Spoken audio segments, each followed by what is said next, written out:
Have you ever wondered what makes love truly different from mere affection or attraction? In a world drowning in counterfeit versions of love, there exists a love so revolutionary, so transformative, that it literally changed the course of human history. This is not Hollywood's version of love, not the shallow emotion that fades with circumstances, but something far more profound and life-altering. Christian love stands as the cornerstone of our faith, the very essence of God's character revealed through His Son. It transcends human understanding because it originates from the heart of the Almighty Himself. When we speak of Christian love, we're not discussing a feeling that comes and goes, but a divine principle that governs how believers are called to live and relate to one another. The Apostle John, writing under the inspiration of the Holy Spirit, gives us one of the most profound declarations about love ever recorded.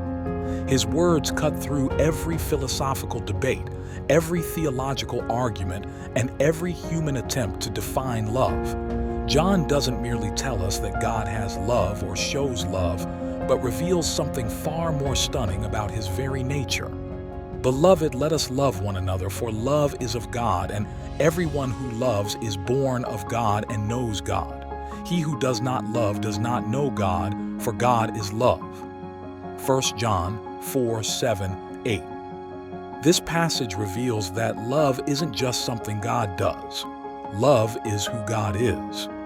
The Greek word used here is agape, which describes unconditional, sacrificial, divine love that seeks the highest good of others, regardless of personal cost. This love doesn't depend on the worthiness of the recipient or the feelings of the giver, but flows from the unchanging character of God Himself.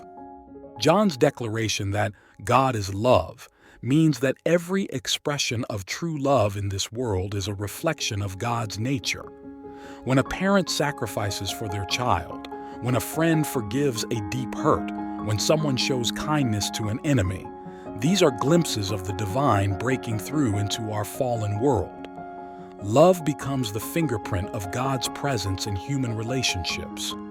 The connection between knowing God and loving others is not coincidental but essential. John states that everyone who loves is born of God and knows God, establishing love as both the evidence and the result of genuine faith. You cannot truly know the God who is love without that knowledge transforming how you treat others. Conversely, the absence of love reveals the absence of genuine relationship with God. This truth should cause us to examine our hearts with brutal honesty.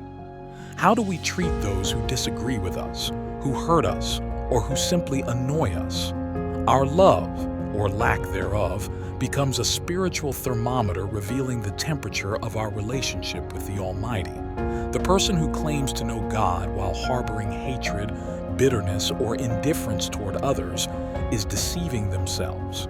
John's words also reveal the source and power for supernatural love. We don't manufacture this love through willpower or positive thinking. It flows from being born of God. This divine birth creates a new nature within us that has the capacity for God-like love. When we're connected to the source of all love, we can love the unlovable, forgive the unforgivable, and serve the ungrateful. The practical implications of this truth are staggering.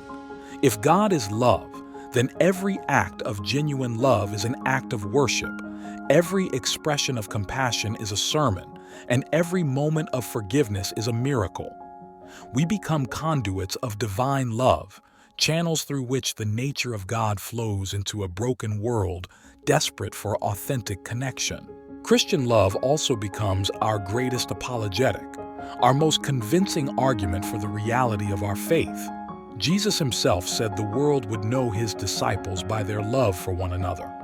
When believers love with supernatural love, we provide evidence that cannot be argued away or explained by natural means.